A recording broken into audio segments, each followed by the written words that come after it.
তুমি এক সেকেন্ডে তওবা করতে দেরি, রাসূল বলেন তোমার 70 বছরের গুনাহ আল্লাহর ক্ষমার ডাস্টার দিয়া সুইচের বটনের মধ্যে টিপ দিয়া 70 বছরের গুনাহ মাফ করতে আল্লাহ দেরি করবে না।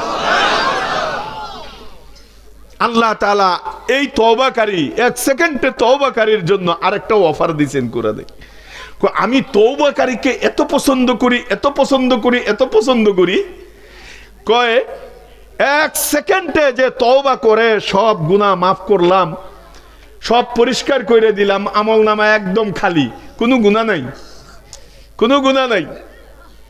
কিতাবের মধ্যে লেখে তওবা করার পরে এমন ভাবে আল্লাহ তাআলা পরিষ্কার করেন যেন এই মাত্র এই লোকটা তার মার গর্ভ থেকে নিষ্পাপ হইয়া ভূমিষ্ঠ হয়ে আইছে।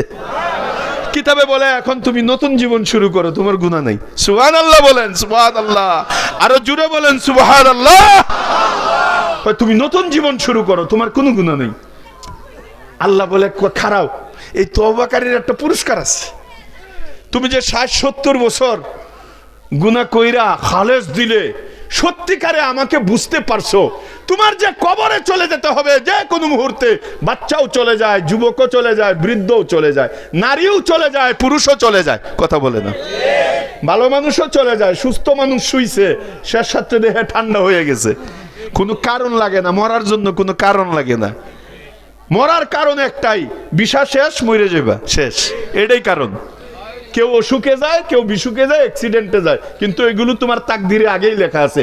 এইগুলো কারণ না, কারণ হইলো তোমার বিষা শেষ, কথা বলে না কেন? কারণ হইলো তোমার বিষা শেষ, চলে যেতে হবে।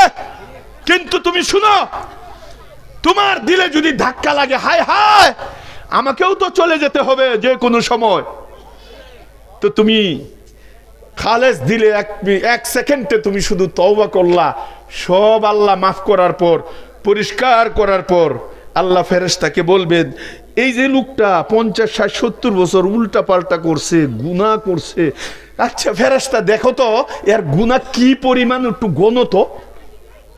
ফেরেশতা বলবে আল্লাহ হিসাব নাই তো, একেবারে গুনাহের পাহাড়, গুনার সাগর, অসংখ্য অগণিত বস্তা বস্তা গুনাহ, গুনার স্তূপ। আল্লাহ বললেন এটা হিসাব লাগাও কি পরিমাণ। হিসাব লাগাইবে আল্লাহ এই পরিমাণ গুনাহ।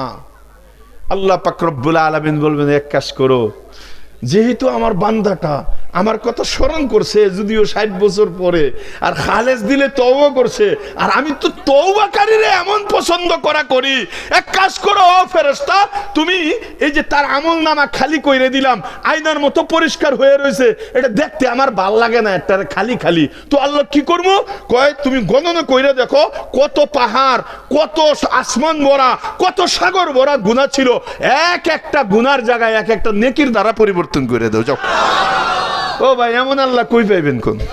আল্লাহু আকবার বলেন, আরো জোরে বলেন আল্লাহু আকবার। এটা আমার কথা না, কুরআনে আল্লাহ বলেছেন, কয় উলাইকা ইউবাদদিলুল্লাহু সাইয়্যাতিহিম হাসানাত, সুবহানাল্লাহ বলেন। ওই এক সেকেন্ডে তওবাকারী লোক এমন পাওয়ারফুল হয়ে যাবে, কয় ইউবাদদিলুল্লাহু সাইয়্যাতিহিম হাসানাত, আল্লাহ তাদের এক একটা বদিকে, এক একটা গুনাহকে আল্লাহ নেকির দ্বারা পরিবর্তন করে দিবেন। মুআজ্জাজ হাজিরিন, আল্লাহ তাআলা একটা সেকেন্ডের তওবার মূল্য কি করছে দেখেন, সব মাফ কইরা আল্লাহ তাআলা ভরপুর করে দিছে, জান্নাত ভরপুর করে দিছে। আপনার আমার হায়াতের কিমত আল্লাহ তাআলা এমন দান করছে। এই জন্য মুআজ্জাজ হাজিরিন, শুরুতেই বলেছিলাম যে আল্লাহ তাআলা আসমানের নিচে জমিনের উপরে বান্দা বান্দির জন্য যত নিয়ামত দান করেছেন, সবচেয়ে বড় নিয়ামত হইল আপনি আমি যে বাচ্চা আছি, এটা কথা বলে না, কথা বলে না। কারণ আপনি আমি যে জিন্দা আছি, আরে এমন কোষ্টি পাথর আপনার আমার কাছে আছে, খালি যদি এক এক নিঃশ্বাসে একটা সুবহানাল্লাহ চাইরে দেন, ওয়াহ আপনার জীবন, আপনার হায়াত এমন আল্লাহ পাক রব্বুল আলামিন মূল্যায়ন করবেন, আপনি মরার পরে এটা টের পাইবেন। এই জন্য আল্লাহ পাক রব্বুল আলামিন আপনাকে আমাকে এই মূল্যবান জিন্দেগি, এই ভিসা আপনাকে আমাকে দুনিয়াতে দান করছেন, এটাকে মূল্যায়ন কইরা কবরে যাওয়ার জন্য। আল্লাহ পাক রব্বুল আলামিন এই হায়াত যাকে যতদিন দিছেন, শেষ হওয়ার পরে সবাই চলে যেতে হবে। কথা বলেন না কেন? সবাই চলে যেতে হবে। আমরা এখানে যারা আছি এবং পৃথিবীতে এখন যারা আছে, পুরা দুনিয়াতে যারা বুঝেন শুধু তারাই উত্তর দিবেন। আমরা যারা আছি, বক্তা শ্রোতা এবং পুরা দুনিয়াতে নারী পুরুষ যারা আছে, বলেন তো দেখি, এরা কেউ আজকের থেকে 100 বছর আগে কেউ কি দুনিয়াতে ছিল? কথা বলে না কেন? আবার আরেকটা প্রশ্নের উত্তর দেন, আমরা এখন যারা আছি, আমি বক্তা আপনারা শ্রোতা, আর 100 বছর পরে এখানে কোন বক্তা কোন শ্রোতা এবং দুনিয়াতে যারা আছে কেউ কি থাকবে আর 100 বছর পরে? অথচ দুনিয়াতে মানুষ কিন্তু ভরপুর থাকবে। থাকবো না শুধু আপনি আর আমি। এই আসমান আসমানের জায়গায় থাকবে, জমিন জমিনের জায়গায় থাকবে। প্রতিদিন সূর্য ঠিক পূর্ব আকাশ দিয়ে উঠবে, পশ্চিম আকাশে অস্ত যাবে, চন্দ্র উঠবে। কথা বলে না কেন? ঘর বাড়ি বিটা দোকানপাট হাট ঘাট মাঠ বাজার শহর বন্দর সব কিছু থাকবে। আপনার প্রপার্টি, আপনার বাড়ি ঘর, আপনার দোকানপাট যা কামাইছেন সব থাকবে। থাকবো না শুধু আপনি আর আমি। কথা বলে না কেন? শুধু আপনি আমি না, আপনি আমি তো থাকবোই না, দুনিয়ার কেউ থাকবে না। এরকম ভাবে প্রত্যেক 100 বছর পর পর আল্লাহ সবাইরে ফিনিশ করে দিবেন। ও ভাই, আমাদের নবীও তো ছিলেন মাত্র 63। কথা বলেন না কেন? আর আল্লাহ রাসূল আমাদের ব্যাপারে বলে গেছেন আমরা কত বছর বাঁচবো। নবীজি হাদিসে ইরশাদ করেছেন, আমারু উম্মতি বাইনা 60 ওয়া 70। নবীজি বলেন আমার উম্মতের গড় বয়স হবে 60 এবং 70 এর মাঝখানে। এরপরে যদি কেউ বাঁচে, এটা বোনাস, ওভার টাইম চলতেছে। তুমি শুকরিয়া আদায় করো যে আল্লাহ তোমারে এখনো দুনিয়ার মধ্যে জীবিত রাখছে। ভাই, হায়াত এটা স্বপ্নের মতো। ও মুরব্বী, আপনারা যারা চুলদারি সাদা হয়েছে, বলেন তো দেখি, আপনি যে বুড়া হয়েছেন টের পাইছেননি? কথা বলে না কেন?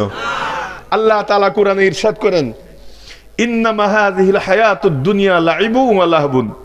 কয় তোমার দুনিয়ার এই 60-70 বছরের জীবনটা এটা বাচ্চাদের আসরের পরে কুলুলুলু খেলার মতো। কথা বুঝে না?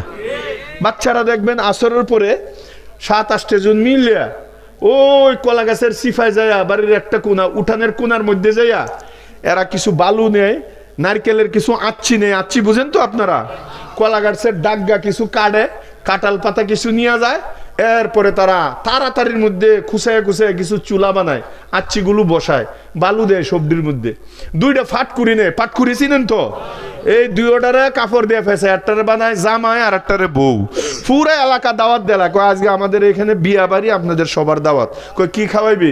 কয় রুস্ট আছে, কালো বুনাম আছে, বিরিয়ানিও আছে, ফুলাও আছে, কই মাছও আছে, কাঁঠাল ফাতা বলি কই মাছ, কই মাছও আছে। যে যেটা খাইতে চান একের ফ্যাট বড়ায় খাওয়ামু, সব বালু। কথা বলে না কেন?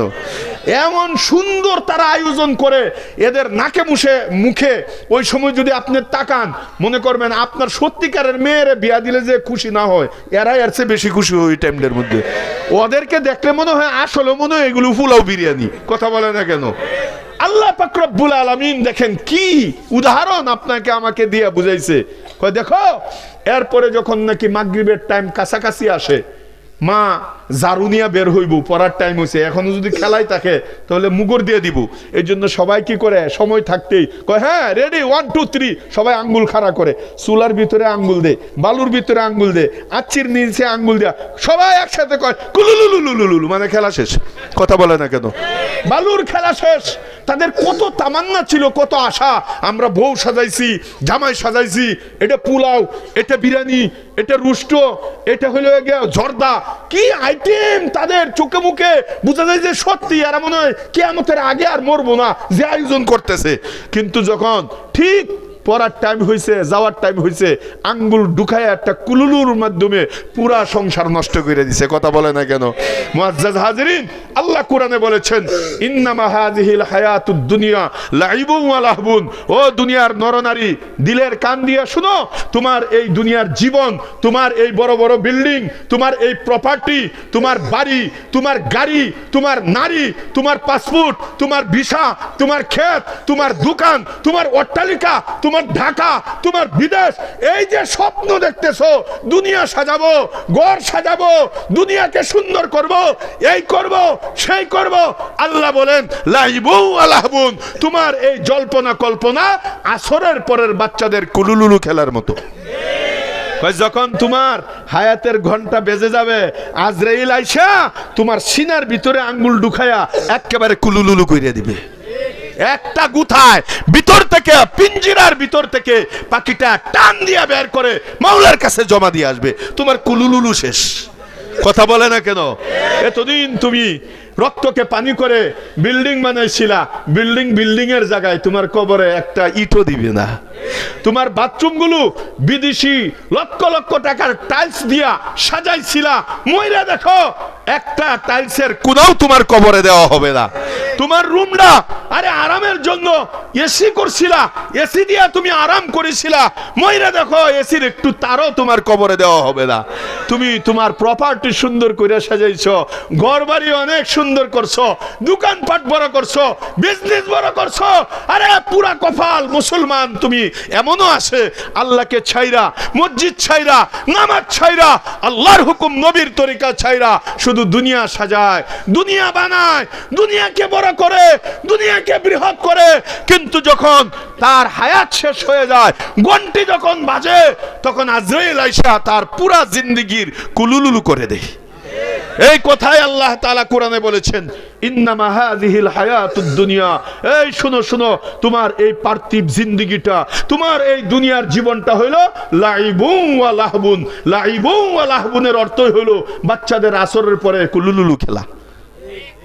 যারা চলে গেছে ওদেরকে জিজ্ঞেস করেন কবরে যায়া, ভাই আসলেও কি কুলুলুলু নাকি নিয়ে গেছো কিছু, দেখেন কবর থেকে কি জবাব দেয়। কিন্তু আপনার আমার তো কান নাই, শুনতে পাবো না। কথা বলেন না কেন? যদি সত্যিকারে কান থাকতো কবরওয়ালা উত্তর দিত, ভাই আমি যা ভুল করছি, দুনিয়ার পিছনে তুমি পড়ো না। ও ভাই তুমি দুনিয়া কামানোর জন্য আল্লাহ ছাইরো না, মসজিদ ছাইরো না, নামাজ ছাইরো না, আল্লাহর হুকুম নবীর তরিকা ছাইরো না। উলামায়ে কেরাম যেভাবে বলে, আরে যে কয়েকদিন হায়াত আছে এইভাবে চলে আসো, বাঁচবা। ভাই সারাটা দিন আমি মুগর খাই, নিচে দিয়ে আগুন জ্বালায়া দিছে, সাপগুলো আমাকে দংশন করতেছে, বিচ্ছু আমাকে কাটতেছে। ভাই আমার মতো তোমরা হইও না, কেউ তোমাকে বাঁচাইতে পারবে না। যে সাথী বর্গর পিছনে ঘুইরা জিন্দেগি নষ্ট করতেছ, তুমি মরলে সাথী তোমার কবরে আসবে না। যে সন্তানের জন্য হারাম খাইতেছো, ছেলের জন্য রাইখে আসতে হবে, এই জন্য সুদ খাইতেছো, ঘুষ খাইতেছো, হারাম খাইতেছো, আজকে মইরা দেখো, আজকে মইরা দেখো তোমার আপন কেউ নেই। কথা বলেন না কেন? আজকে যদি আপনি মারা যান, কবরস্থ করা হয়, রাত 1টার সময় যদি আপনার বিবিকে বলা হয়, এই তোমার স্বামী তোমার জন্য কত কিছু করছে, কত গয়নাপত্র দিছে, কত কিছু তোমার জন্য, কত আদর করতো, এক বালিশে তুমি ঘুমাইতা, এক প্লেটে খানা খাইতা, তোমার জামাই তোমার মুখের মধ্যে লুকমা উঠাই দিত, কি আদরের মানুষটা তোমাকে ছাইরে চলে গেছে। তুমি এক কাজ করো, এখন একলা একলা জঙ্গলে যেখানে শেয়াল কুকুর দৌড়াদৌড়ি করে, এই অন্ধকার বাজারের নিচে তোমার স্বামী একা একা কবরে শুয়ে আছে, 3.5 হাত নিচে শুয়ে আছে।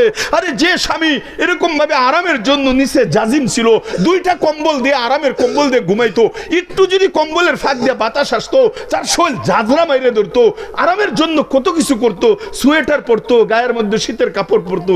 এখন চিকন পাতলা সাদা একটা কাপড় পেঁচায়া কাদার মধ্যে শুয়ে রাখছে, কবরের মধ্যে শুয়ে রয়েছে। তুমি এক কাজ করো, এত আদরের স্বামী তোমাকে ছাইরে চলে গেছে, এখন রাত 1টা বাজে, 2টা বাজে, সে অন্ধকার একা একা, তুমি একটু যায়া দেখো তো কবরের কাছে কি করে। বউ বলবো, না গো আমার ডর করে, যদি আমার উঠতে দৌড়ে লাই। কথা বলে না কেন? আপনার বউ আপনার কবরে যাবে না, আপনি লিখে রাখেন, কখনো যাবে না। আপনার সন্তানকে যদি বলা হয়, ও ছেলে তোমার আব্বা তোমার জন্য কি না করছে, তোমার জন্যই তো সব কিছু করছে, রক্তকে পানি কইরা সন্তান যেন সুখে থাকে, সন্তান যেন আরামে থাকে, এই জন্য তোমার জন্য দোকান গুছাইছে, তোমার জন্য বাড়ি করছে, তোমার জন্য জায়গা করছে, কত কিছু প্রপার্টি তোমার জন্য আয়োজন করছে। এই বাবা মারা গেছে, এখন রাত 2টা বাজে, জঙ্গলার মধ্যে তোমার আব্বা একা একা, একটু যাও না তোমার আব্বারে দেখাও। কই চাচা বিশ্বাস করে না, আমারও ডর করে, আব্বা যদি উঠতে ধরিয়ালাই আমারে। কথা বলেন না কেন? আপনি আজকে মইরা দেখেন, আপনার কবরে একা একা আপনার বিবিও যাবে না। আপনি আজকে মারা যান, আপনার সন্তান আপনার কবরে একা একা যাবে না আপনার কাছে। তো কিসের জন্য কি করতেছেন? কেডা আপন? কেউ না, একমাত্র আপনার আমার আপন হইল আল্লাহ। জুড়ে বলেন আপনার আমার আপন কে? কবরেও আল্লাহ, হাসরেও আল্লাহ, ফুলসিরাতেও আল্লাহ, সব জায়গায় আল্লাহ। আল্লাহ আল্লাহ, সেই আল্লাহর সাথে যে সম্পর্ক করবে কিয়ামত পর্যন্ত কবরে আল্লাহ আপনার আমার সাথে থাকবে, অন্ধকার আর অন্ধকার থাকবে না। এই জন্য মুআজ্জাজ হাজিরিন, কিতাবের মধ্যে লেখে যদি তুমি সেকেন্ড গুলো কাজে লাগায়া যাইতে পারো, কি গুলো? আরে ভাই একটু জোরে বলেন। তোমার হায়াতের কোষ্টি পাথরের চেয়ে কোটি গুণ দামি যে সেকেন্ড, এক একটা সেকেন্ড, এইগুলো যদি কাজে লাগায়া যাইতে পারো। আরে আমাদের পীরজি হুজুর রহমতুল্লাহ আলাই বরকাটারার মুহতামিম, কত বড় আল্লাহর ওলি, উনারা হিসাব কইরা কইরা সেকেন্ড গুলো খরচ করতেন। উনি সারাটা দিন সুবহানাল্লাহ সুবহানাল্লাহ সুবহানাল্লাহ সুবহানাল্লাহ সুবহানাল্লাহ চোখে বাসাইতেন। এই যে গাছ, এই যে আমার নেকি, এই যে গাছ, এই যে নেকি, সুবহানাল্লাহ সুবহানাল্লাহ, এই যে গাছ, এই যে নেকি, আল্লাহু আকবার। একটা সেকেন্ড নষ্ট করতেন না। উনি খালি হিসাব করতেন, আমার বয়স এত, আমার বয়স এখন 60, আর বেশি বেশি 5 বছর বাঁচবো, 3 বছর, 10 বছর, হাই হাই নষ্ট করবো না, অনন্ত অসীম কাল কিয়ামতে আমার থাকতে হবে, জান্নাতে থাকতে হবে, আর সেইখানে আমার এই নেকির দ্বারা সবকিছু কাজ করতে হবে। সুতরাং আমার মিনিটগুলোকে কাজে লাগাইতে হবে, সেকেন্ড কাজে লাগাইতে হবে। সুবহানাল্লাহ সুবহানাল্লাহ জপতেন। উনার রুমে যদি কেউ যাইতো সাক্ষাৎ করার জন্য, বলতো আসসালামু আলাইকুম হুজুর কেমন আছেন, বাচ্চা কাচ্চা কেমন আছে, উনি অনেক রাগ হইতেন, চোখ লাল হয়ে যেত, এই লোকটার পায়ে পড়ে যেতেন, ভাই তুমি আমার রুম থেকে বের হও, সুবহানাল্লাহ সুবহানাল্লাহ, ভাই তুমি বের হও, আমার এত সময় নাই, তোমার কথার জবাব দেওয়ার টাইম আমার নাই, তোমার সাথে আলাপ করলে কি আমার গাছ উঠবে? আল্লাহ দেখে, তোমারে যদি বলি আমার অতজন সন্তান এই করে এসএসসি দিছে, লাভটা কি? এটা কি সবের জিনিস? আমি যদি সুবহানাল্লাহ বলি, ভাই আমার জান্নাতে গাছ দিবে আল্লাহ, ভাই তুমি আমার রুম থেকে বের হও, পাও দইরা তাকে বের করে দিতে। ও ভাই কি ছিলেন আমাদের বড়রা, যারা কবরকে বুঝতে পারছে। এই জন্য রাসূল সাল্লাল্লাহু আলাইহি ওয়াসাল্লাম বলছেন, বাঁচতে যদি চাও প্রতিদিন কমপক্ষে 20 বার মৃত্যুকে স্মরণ করো, আর ঘন ঘন কবরস্থানে যাইও। আল্লাহ রাসূল বলেছেন, ওয়া উদ্দা নাফসাকা মিন আহলিল কুবুর, নিজেরে কবরবাসীর একজন সদস্য হিসাবে ঘোষণা করো যে আমিও এইখানের বাসিন্দা, আমি এই প্রপার্টির বাসিন্দা না, আমি ওই আবাসিক প্রকল্পের বাসিন্দা। কথা বলে না কেন? গুরুস্থান হইল আপনার আমার চিরস্থায়ী আসল আবাসিক প্রকল্প। কথা বলেন না কেন? আর বাসায় যে তাকে আবাসিক, এটা হলো টেম্পোরারি, যে কোনো সময় আগেই বলছিলাম মালিক না করে দিতে পারে। কথা বলেন, কথা বলেন। এই জন্য আপনাকে আমাকে মৃত্যুর কথা স্মরণ করা, বারবার স্মরণ করা, কবরস্থানে যাওয়া, আর যেখানে জানাজার ঘোষণা শুনবেন সেইখানে শরীক হওয়া, কলিজাটা ঠান্ডা হবে, গুনাহ কম হবে। যার মৃত্যুর কথা বারবার স্মরণ হবে, সে কোনোদিন সুদ খাইতে পারে না, ঘুষ খাইতে পারে না, মিথ্যা কথা বলতে পারে না। মৃত্যু যার চোখের সামনে, আল্লাহ আমি আজকে রাত্রেও মারা যাইতে পারি, আমারে মাফ করে দেও, এই লোকটা মানুষের মাথায় বাড়ি দিতে পারে না, খুন করতে পারে না, মানুষের হক নষ্ট করতে পারে না, বোনের হক নষ্ট করতে পারে না, মা বাবার হক নষ্ট করতে পারে না। যার চোখের সামনে আখিরাত থাকে আর মৃত্যু থাকে। কথা বলে না, কথা বলে না। আমি যদি আমার বোনের হক আদায় না করে কবরে চলে যাই, আমি আমার প্রতিবেশীর হক, আম্মা আব্বার হক, যে পাওনাদার তার হক আদায় না করে আমি কবরে চলে যাই, তাহলে আমার জিন্দগির যত নেকি আছে সবগুলো তাদেরকে দিয়া, তাদের যত গুনাহ আছে সব মাথার মধ্যে নিয়ে জাহান্নামে যেতে হবে, কোনো ছাড় নাই। অথচ আজকে মারা যাইলে জায়গা কিন্তু জায়গার জায়গায় থাকবে, তুমি যে তার হক দিলে না, তুমি তো এই জমি নিয়ে কবরে যাইতে পারবা না, তো তোমার লাভটা কি হইল? কথা বলে না কেন?